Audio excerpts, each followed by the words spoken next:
같이 은혜를 나누고자 합니다. 우리가 아는 말 중에 아는 것이 힘이다 라고 하는 그런 말이 있죠. 이것은 베이컨이라고 하는 분이 한 말입니다. 그만큼 지식의 힘은 대단합니다. 우리가 인생을 살면서 지식이 없으면 생존할 수 없고 더더욱 성공할 수도 없습니다. 그래서 많은 사람들이 지식을 습득하고자 열심히 공부합니다. 또 반면에 이런 말이 있죠. 아는 게 병이다. 그리고 모르는 게 약이다 라고 하는 말도 있습니다. 그리고 심지어는 성경에도 비슷한 말이 나옵니다. 전도서 1장 18절에 보면 지혜가 많으면 번뇌도 많으니 지식을 더하는 자는 근심을 더하느니라 했습니다. 솔로몬이 한 말이죠. 솔로몬은 당대 최고의 지식인이었는데 이런 말을 했다는 게 너무나도 의외입니다. 그러나 잘 생각해보면 일리가 있습니다. 인간의 지식이라는 게 기본적으로 유익하지만 세부적으로 따져보면 경우에 따라 달라집니다. 잘못된 지식도 있기 때문이죠. 그런 지식을 갖고 살면 오히려 손해를 보고 심한 경우 망할 수도 있습니다. 올바른 지식이라도 인간의 지식은 온전하지 못해서 부분적인 진리에 불과합니다. 그러므로 지식을 추구하되 놓치지 말아야 할 중요한 사실이 있습니다. 우주 만물의 창조주 하나님이 모든 지식의 근본이라는 사실을 우리가 잊어서는 안 됩니다. 이게 가장 중요한 것이죠.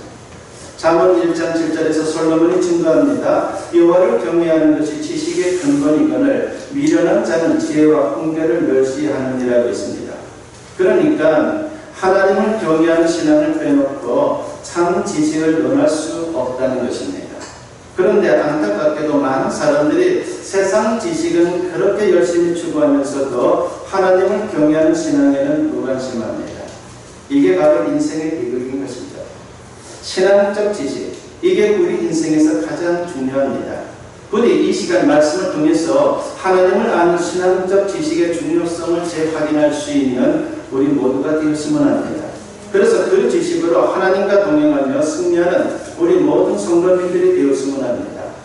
오늘 본문은 호세아 선지자가 기록한 말씀입니다. BC 8세기 당시 이스라엘의 상황은 우리가 똑같았어요. 남북으로 분단되어 있었습니다. 남은 유다 왕국 그리고 북쪽에는 이스라엘 왕국이 이렇게 나뉘어져 있었던 것이죠. 남은 유다 왕국에는 예루살렘 성전이 있고 제사장들이 있어 그나마 하나님을 경외하는 신앙을 그럭저럭 유지할 수가 있었습니다. 반면에 북이스라엘 왕국은 건국 왕이 여로보암이 다윗 왕가의 정통성을 잊지 못하다 보니까 정권 유지를 위해 아예 작정하고 우상 숭배를 감행하게 됩니다. 절기 때마다 백성들이 남유다로 내려가다 보면 정권이 흔들릴 우려가 있기에 베델과 단에 금송아지 제단을 차려놓고 백성들에게 경배하도록 유도했습니다. 그러니까 이스라엘은 중앙성소 사상이 있어요. 그러니까 분단된 상황에서도 제사를 드리는 것은 반드시 예루살렘에 가서 드려야 한다는 것이 그들의 아주 철칙이었습니다. 그러다 보니까 분단된 상황에서 자꾸 북쪽 사람들이 남쪽 예루살렘으로 오니까 왕은 기분이 좋지 않은 거죠. 정권이 이러다 무너질 수 있다 라고 하는 그런 위기감도 갖게 된 것입니다. 그렇게 하다 보니까 결국은 이렇게 엉뚱한 곳에 제단을 차려놓고 그것이 하나님을 믿는 제단이다 라고 그렇게 백성들에게 말하면서 거기서 경배하도록 유도한 겁니다. 게다가 바알과 아세라 등 우상신을 숭배하도록 방치를 했습니다. 이런 모습을 보고 하나님이 징계하게 되었고 다른 한편으로는 선지자를 통해서 회개하고 하나님께 돌아올 것을 촉구하게 됩니다. 호세아도 회개를 촉구했지만 이스라엘 백성들은 끝끝내 하나님께 돌아오지를 않았습니다. 마침내 하나님의 진노로 아수르 제국에 의해서 멸망을 당합니다. 본문은 바로 북이스라엘의 멸망 직전을 배경으로 합니다. 그 당시는 외적으로 번영하는 시기였어요. 그러니까 엉뚱한 잘못된 신앙을 갖고 있음에도 불구하고 먹고 살기가 괜찮았어요. 풍요로웠습니다. 경제적으로 부유하고 나라가 강성해 보였습니다. 그러나 하나님을 배반한 결과 그들은 처참하게 멸망하고 맙니다. 호세아는 북이스라엘의 멸망을 내다보며 백성들에게 말씀을 증거합니다. 먼저 하나님의 말씀으로 멸망의 원인이 무엇인지를 말하고 있습니다. 한마디로 하나님을 아는 지식의 결핍 때문이다라고 그렇게 말하고 있는 겁니다. 호세아서 곳곳에 그런 내용을 증거하지만 특별히 호세아서 4장 1절과 2절에 보면 이런 말씀이 나오죠. 이스라엘 자손들아 여호와의 말씀을 들으라. 여호와께서 이 땅 주민과 논쟁하시나니 이 땅에는 진실도 없고 인애도 없고 하나님을 아는 지식도 없고 오직 저주와 속임과 살인과 도둑질과 가늠뿐이요 후악하여 피가 피를 뒤이음이라고 했습니다.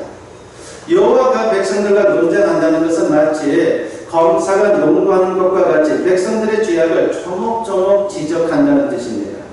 이스라엘은 하나님을 아는 지식이 결핍된 가운데에 진실과 인애, 즉 사랑이 없고 그 대신 속임, 살인, 도둑질, 간음 등으로 가득했습니다. 그래서 호세아는 이대로 가면 하나님의 진노로 이스라엘은 멸망할 수밖에 없다라고 경고를 하게 되죠. 호세아서 4장 6절에 보면 내 백성이 지식이 없으므로 나는 네가 지식을 버렸으니 나도 너를 버려 내 제사장이 되지 못하게 할 것이요 네가 내 하나님의 율법을 잊었으니 나도 네 자녀들을 잊어버리리라고 했습니다. 여기서 지식은 히브리어로 다트라고 그렇게 말합니다. 이 단어는 동사 야다에서 나온 것입니다. 야다는 우리말로 알다이지만 그 뉘앙스가 특이합니다. 단순히 이론적으로 관념적으로 아는 게 아닙니다. 흥미로운 것은 야다가 창세기 4장 25절에서는 동침하다라고 하는 뜻으로 사용되고 있습니다. 그러니까 하나님을 아는 지식이란 하나님을 만나 깊이 관계를 맺고 교제함으로 하나님을 체험하는 것입니다. 다시 정리하면 관념적으로 하나님에 관해 아는 것이 아니라 체험적으로 하나님을 아는 것입니다. 다윗은 하나님을 깊이 아는 사람이었죠. 그런 어린 시절 들판에서 양떼를 돌볼 때에 곰과 사자가 나타나 공격해오면 그때마다 하나님이 함께해 주심을 체험했습니다.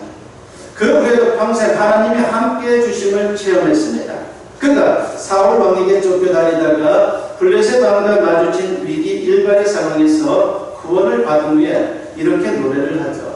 시편 34편 8절에 보면 너희는 여호와의 선하심을 맛보아 알지어다. 그에게 피하는 자는 복이 있도다 라고 했습니다.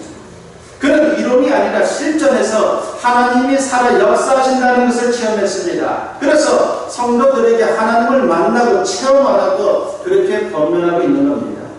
그러면 하나님이 어떤 분인지 알게 된다는 것이죠. 온전한 신앙은 체험 신앙이에요. 이론적으로 아는 게 아니에요. 신앙은 이론적으로 설명되는 게 아닙니다. 각자가 하나님을 직접 만나 하나님의 속성과 사역을 체험해 봐야 알 수가 있어요.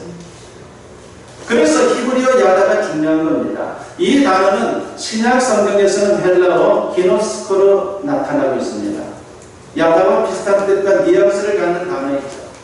단순히 이론적으로나 관념적으로 아는 게 아닙니다. 관계를 맺고 교제하고 체험함으로 아는 것입니다. 이 단어가 사용된 구절 중에 가장 중요한 말씀이 요한복음 17장 3절 말씀입니다. 영생은 곧 유일하신 참 하나님과 그가 보내신 자 예수 그리스도를 아는 것입니다 라고 했습니다. 모든 인간이 죄로 인해 그 영혼이 하나님과 분리되었습니다. 육체는 멀쩡해도 영혼이 죽었습니다. 그런데 예수님의 십자가 대속의 은혜로 제사함 받으면 하나님과 연합이 됩니다. 그 연합관계가 바로 하나님을 아는 것이고 그 상태가 곧 영생입니다. 그런데 많은 사람들이 죄로 인해 하나님과의 관계가 끊어진 상태로 지내고 있습니다. 그러다 보니 영혼이 허전하니까 하나님을 대체하는 것에 집착하게 되는 거죠. 그게 바로 우상 숭배이고 곧 영적 타락입니다. 그러면 기준이 흔들리고 도덕적 타락으로 이어집니다. 결국 하나님의 진노를 멸망하게 됩니다.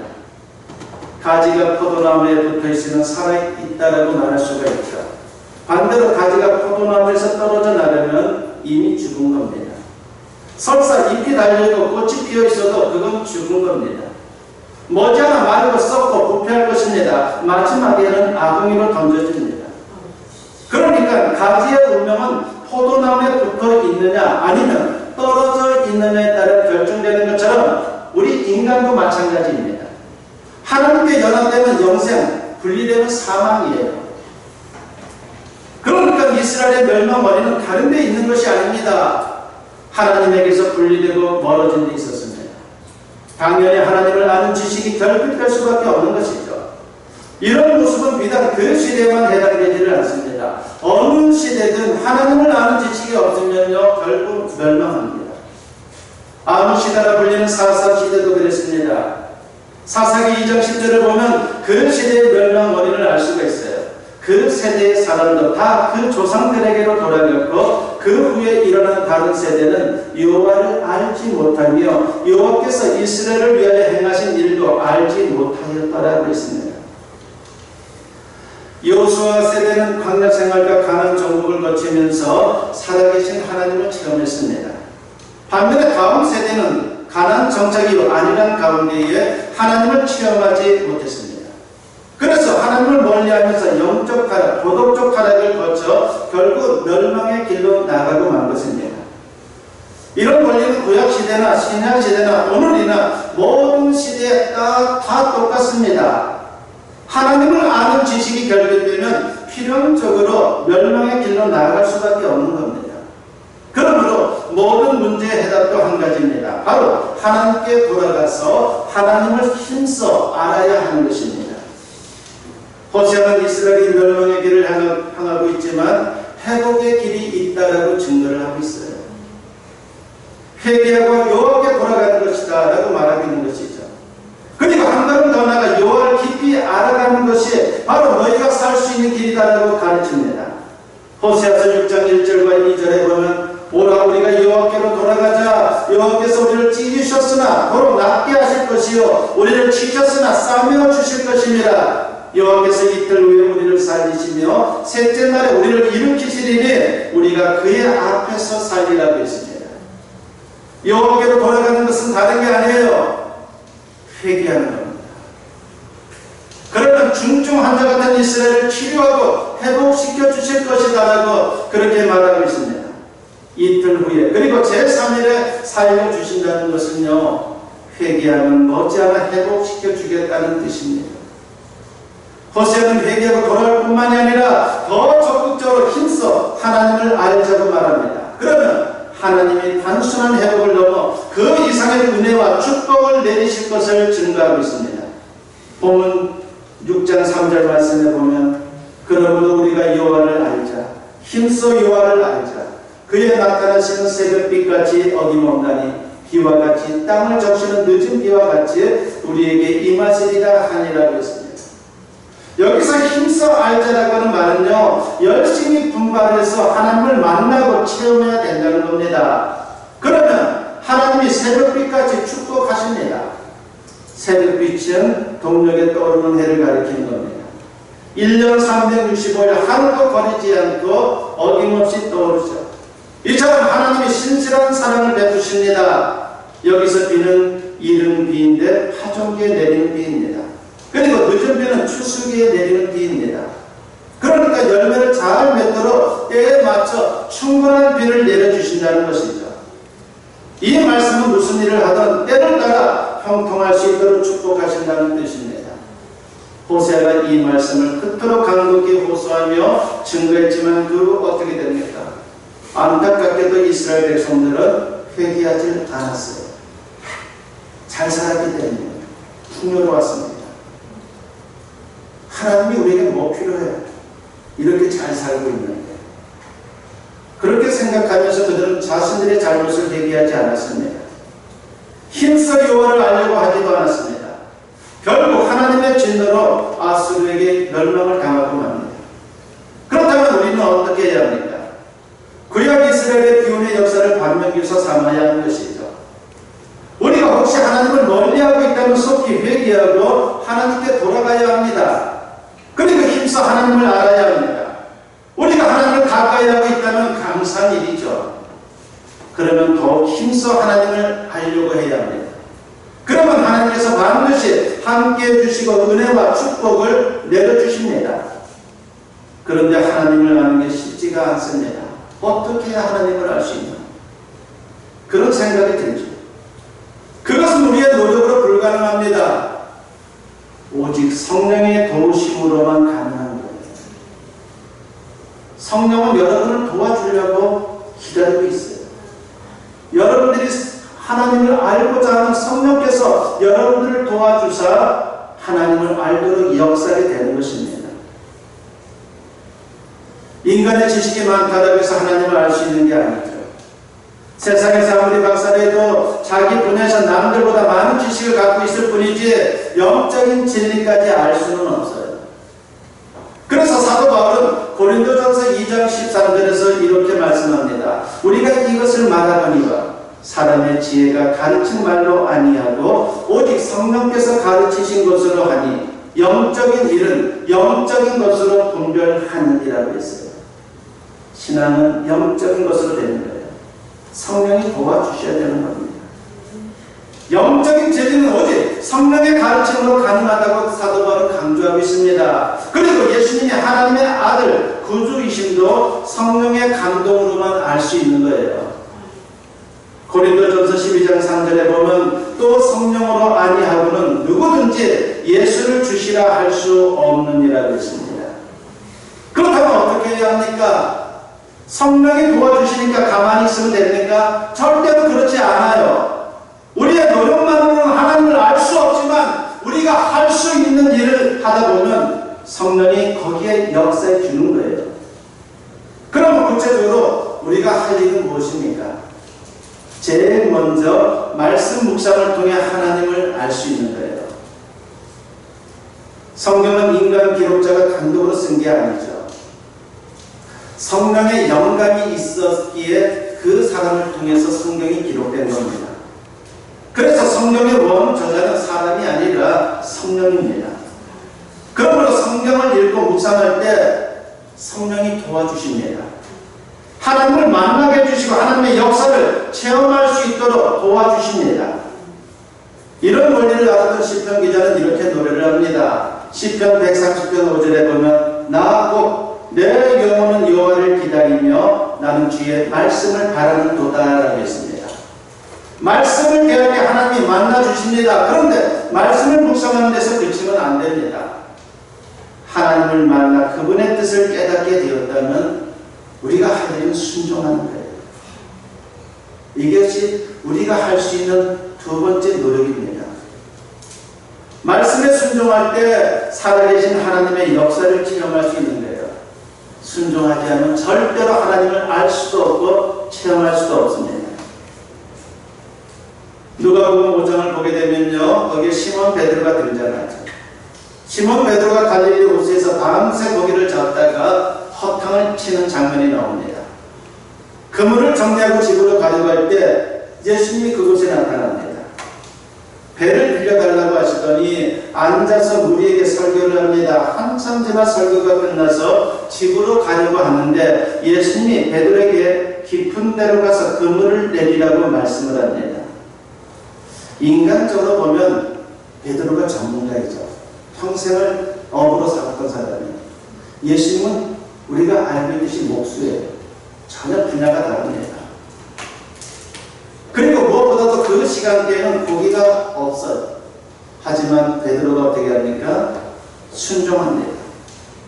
그러자 어떻게 됩니까? 누가복음 5장 5절과 6절에 보면 시몬이 대답하여 이르되 선생님 우리들이 밤이 새도록 수고하였으되 잡은 것이 없지만은 말씀에 의지하여 내가 그물을 내리리이다 하고 그렇게 하니 고기를 잡은 것이 힘이 많아 그물이 찢어지는지라고 했습니다. 말씀에 순종했을 때 놀라운 기적이 나타났어요. 그물이 찢어질 정도로 엄청나게 많은 물고기를 잡은 것입니다. 그런데 베드로가 이상합니다. 예수님 앞에 엎드려 이렇게 말합니다. 주여 나를 떠나소서 나는 죄인입니다 라고 말합니다. 순종을 통해 예수님이 하나님의 아들이심을 체험한 거예요. 그래서 거룩하신 하나님의 아들 앞에 자신의 모습이 너무나도 누추해서 떠나달라고 말한 거예요.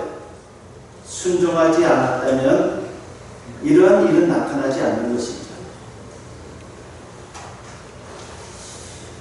이러한 대목을 통해서 우리가 그가 참으로 예수님을 깊이 알게 되었다는 것을 알 수가 있습니다. 개그우먼 중에 이성미 집사라고 하는 분이 있어요. 너무나도 잘 알죠. 조금 하시는 분.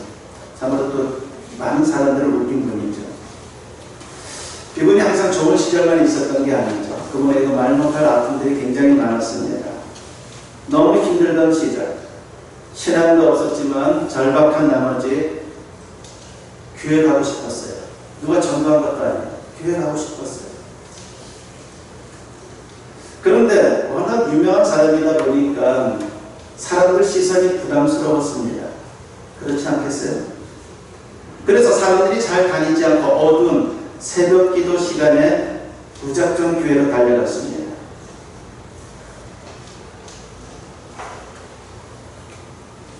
아무것도 모르니까 무조건 하나님이 계시다면 나타나달라, 자기를 만나달라고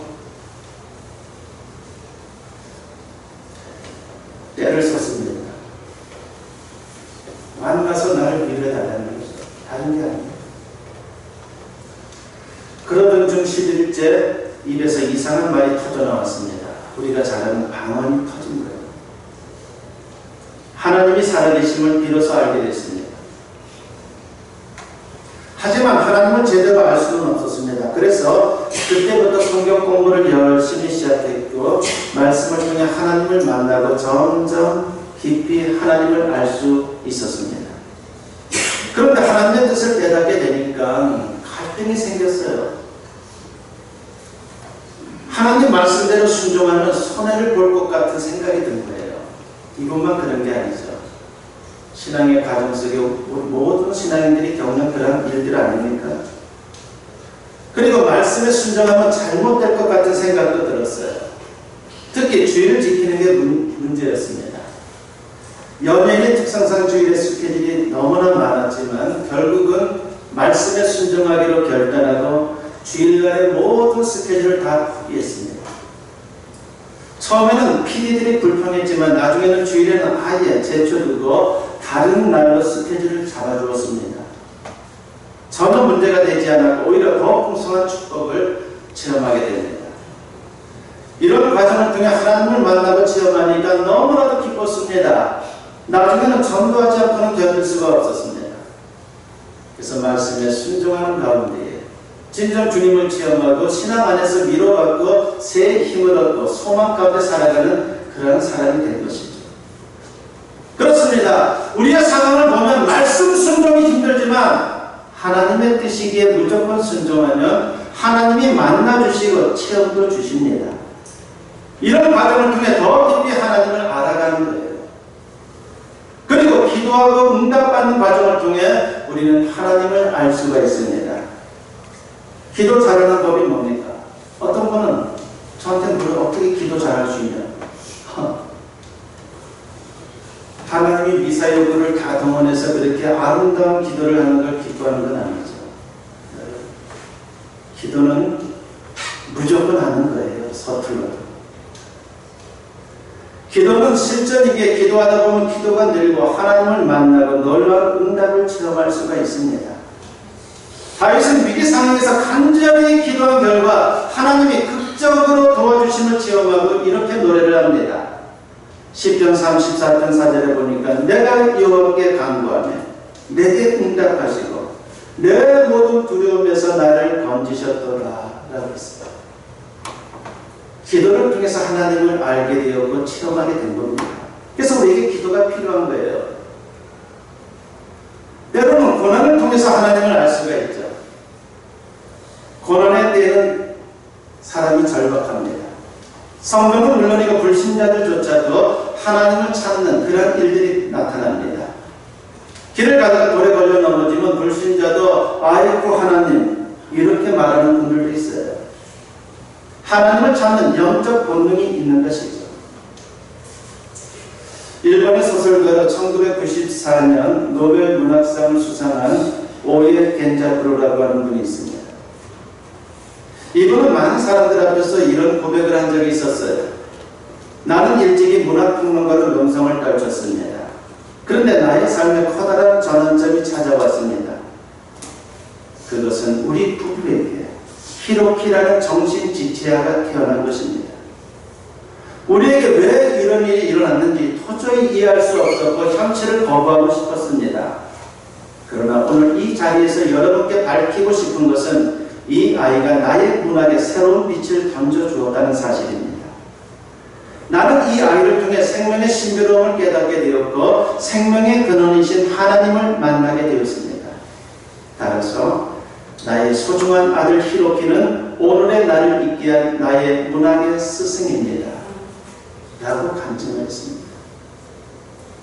그는 자신에게 닥친 고난을 인생의 스승으로 삼았습니다. 고난이 없었다면 그의 작품도 없었을 거예요. 이것이 고난의 진리입니다. 그러므로 하나님 안에서는 고난도 또 다른 모습의 축복이다라고 말할 수 있는 겁니다. 하나님을 깊이 알 수 있는 기회가 되는 거예요. 우리 인생에서 가장 중요한 지식은 무엇입니까? 그것은 바로 하나님을 아는 지식입니다. 이론이 아니라 하나님을 만나고 관계를 맺고 하나님의 속성과 사역을 체험하는 것입니다. 그것이 인생 최고의 자산입니다. 세상의 지식이 많든 적든 힘써 영혼을 알아가므로 하나님을 아는 지식을 계속해서 키울 수 있는 우리 모든 성도님들이 되었으면 합니다.